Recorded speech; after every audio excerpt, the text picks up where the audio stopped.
Kuya, ano yung ano yun? Yung mga itim-itim yan.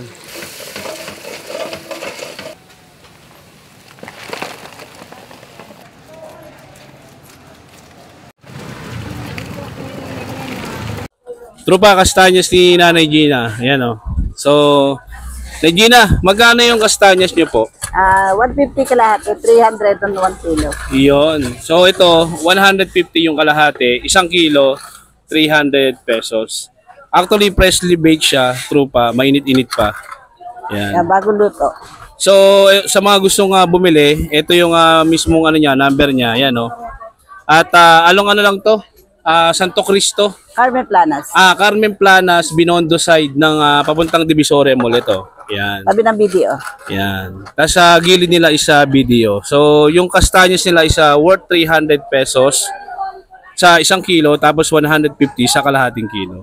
Yan. Mandarin 400 ang kilo. Yan. So, isang galing tong ano na yung kastanyos. China talaga siya. Yan. Thank you, Nay. Maraming salamat. Thank you. Kuya, ano yung ano yun? Yung mga itim-itim yan? Pebbles. Pebbles. Itim lang yun sa asukal. Dahil sa asukal. Pebbles pala siya, no? Kastanya.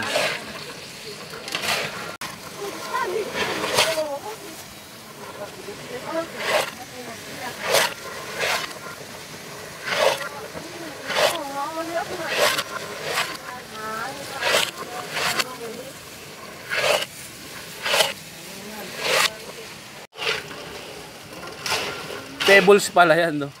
Tapos may asukal siya. Para yung nakadikit dito. Tapos meron siyang mantika. Saka ito, lumalaki rin ito eh. Lumalaki rin siya. Oo nga, no?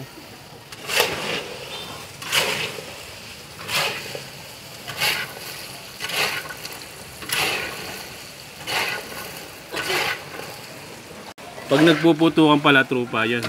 Signs na luto na yung kastanyas. Yan ang sign.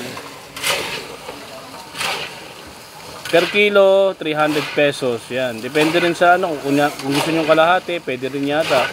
Yun, no?